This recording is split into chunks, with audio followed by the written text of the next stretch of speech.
can't find on the Isle of Wight or really in the Portsmouth, Southampton area. And we can't really go much further in a day. Alright, now this Jurassic coast, it's famous, and this is why it's a heritage site, is because all the rocks in the Jurassic age, so around about 120, 150 to 160 million years ago, something like that, they're all at a very slight angle, and they're all dipping that way.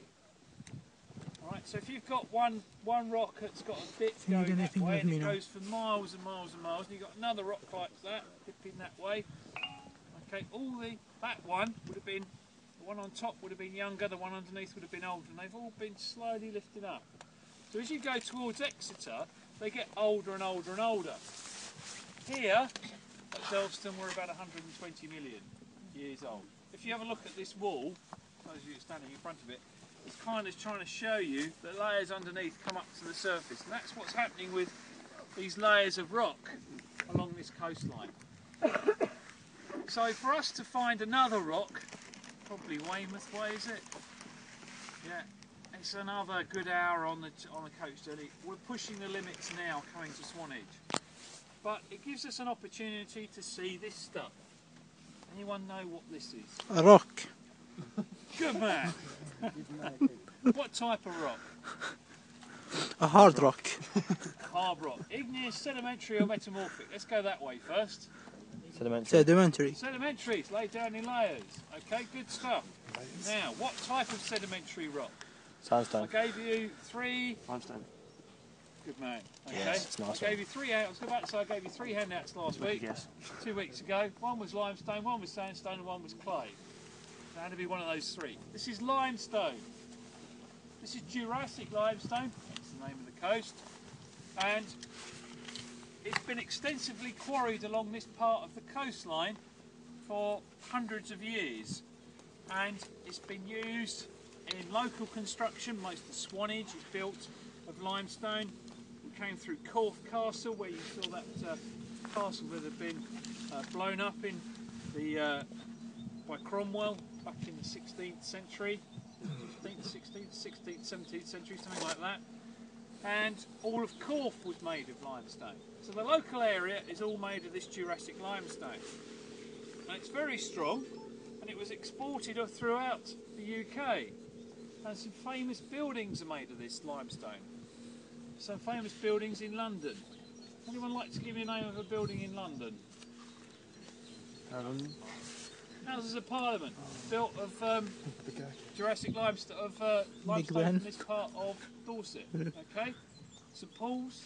We're not sure, are we, about St Paul's? British Museum, definitely.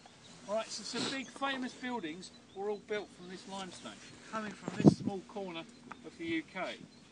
Most of the quarries are closed down, but as we go along the coast, get further and further away from Bournemouth as you go towards Exeter. Next major town is Weymouth. This side of Weymouth is Portland.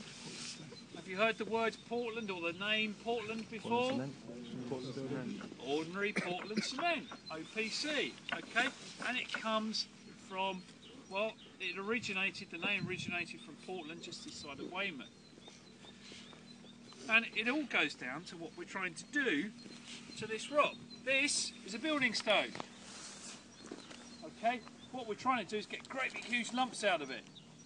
What's going on here is a dry walling centre and trying to get people in and use what's left over from the quarries and show them how to construct dry stone walls. And you can see they can put all different layers and patterns and shapes, or put a chair in, seating, and just show you, and they can teach people how to make these walls. The quarries, as I said, most of them have shut down. There's one at Portland that's still open, and it produces Portland stone. Now, where does the term ordinary Portland cement come from? Why do you think we call cement Portland cement? Made using Portland limestone? Because of colour, yeah, because it's because of the colour. Go on, sorry, because of... It's Portland limestone originally? Because it comes out of Portland, like you used to use the Portland limestone, which was ground down and then fired in a furnace to make cement, but also because of the colour. What we're trying to do with concrete Anyone know what we're trying to do with concrete? Like a rock. Make rock, yeah? And to make rock, well, that's not concrete. Does that look like concrete? Nope. Not far short of it, is it? It's actually a piece of limestone. It's got full of shells. But that's what we're trying to do. We're trying, with ordinary Portland cement, to make concrete that imitates Portland and Jurassic limestone. Okay, and that's what we're trying to do. So this part of the country's got a huge influence on the construction industry. Digging out Portland limestone, somebody came up with the idea, well, actually, if we burn it, add some lime to it, they can make this cement. Okay, that means that we can then add water, add some aggregate, and we can pour it into a mould. We can make lots of different shapes and surfaces, and we can make it look like Portland limestone. And that's what we're trying to do with concrete. Anyway, we're here to see the limestone, not the concrete. As I said, with that one, it's full of shells. It's a bit easier to see on this one. You can see limestone is made up of the remains of skeletal remains of dead animals. Okay, mainly shells. So, what's the main mineral? Calcium carbonate. Thank you. Somebody said it. Okay, calcium carbonate. Well done. Lime. All right, and hence the name limestone. What's the problem with calcium carbonate? Dissolves. It dissolves in water. Not immediately. Okay, we wouldn't chuck that into a pot of water and it just dissolves. If we did that, we'd have huge problems with the sea out there. You're going to see limestone cliffs. But over time, it does dissolve very, very slowly. And here you can see that pitted surface is showing the evidence of all the shells and the skeletons that make up that limestone. Very strong. I got it wrong last week, so I'm going to defer to the expert. How strong? I don't know, how strong did we say it was last week? We said about 50, didn't we? 60 meganewtons. Maybe a bit more, yeah. 60 to 80 meganewtons per metre squared. It's actually slightly stronger than concrete, if I remember. Concrete's around about the same strength, slightly weaker, because of course you've broken it up and trying to get that strength back into something. But 60 to 80 meganewtons per metre squared. It's one of the two famous limestones. There's Jurassic limestone and there's Carboniferous limestone. Carboniferous limestone is a lot older. It's 350 million years old. And Carboniferous limestone you won't find in this part of the country. You find it up in Mendips is the nearest, is it? Mendips, yeah. Ireland's Carboniferous limestone, isn't it? As you go further north. Yeah, the best way of describing it is most of Ireland is made of Carboniferous limestone. And it's dark grey. It's this sort of grey colour. Well, not dark grey, it's a lighty grey, isn't it? It's that sort of grey colour to it. And it's very, very fine. It's not fine grained, but it's very, very close grained. Grain's not the right term. I'm going to get told off. It's crystalline, that's the word, yeah. Crystalline, yeah. Yes. Okay, but very, very dense. And because it's dense, it's an order of magnitude stronger than the Jurassic limestone. It's about 120 to 150 meganewtons per metre squared. Carboniferous limestone is the limestone they now quarry for cement. Okay, that's the one they use. It's the one that gets chipped up into road chippings and gets put into, when you see an embankment that's failed, they dig out the soil on the road embankment, they just chuck limestone clinker in like this, because it's free draining and heavy, and it's that limestone that's now used. Mainly because they're bigger, thicker beds, it's easier with modern machinery to excavate it. Okay, here it was quarried on a small scale, 2 or 3 people in a small quarry, just digging out blocks ad hoc, one by one, and then sending them off. Of course, everything's now mechanised, and so it means you need big, thick layers to get material out. What else can we say about limestone? What have I forgotten? That's about it, yeah. Okay. It's a strong rock.